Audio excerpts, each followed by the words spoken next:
విశ్రాంతి.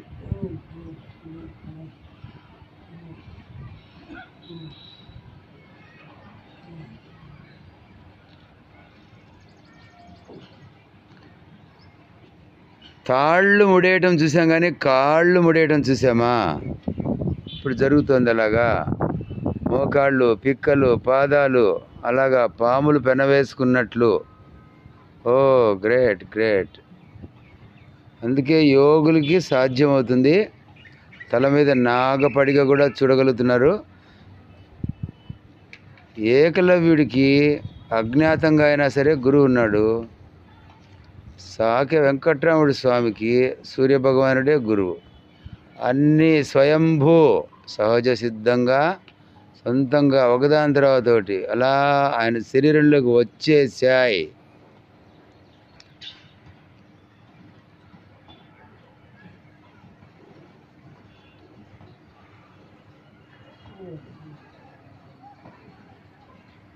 అలా ఆసనాల్లోనే పరమశివుడికి మంగళహారతి కూడా జరిగిపోతుంది.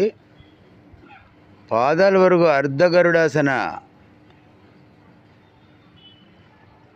ఓం నమ శివాయ పంచాక్షరి ఉచ్చారణతోనే ఉత్తేజపడుతూ అన్ని ఆసనాలు ఒకదాని తర్వాత ఒకటి ఆటోమేటిక్గా ఆయన ప్రమేయం లేకుండా అలా చేస్తూ ఉంటాయి.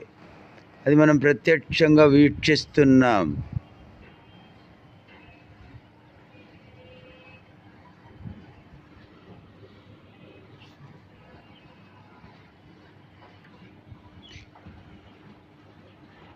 ఉదరాకర్షణాసన.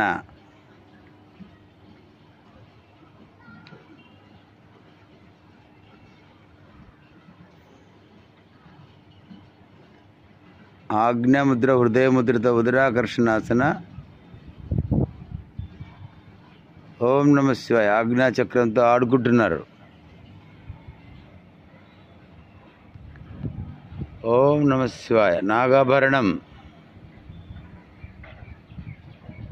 శివుడి ఆజ్ఞ, చిత్తప్రజ్ఞ, దేహంతో అనుష్ఠానం, ఆత్మతో అంగుష్ఠానం.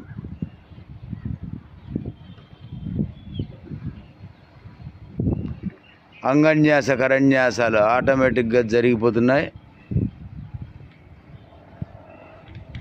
మనసులో శివుడు, మనోనేత్రంలో దర్శనం.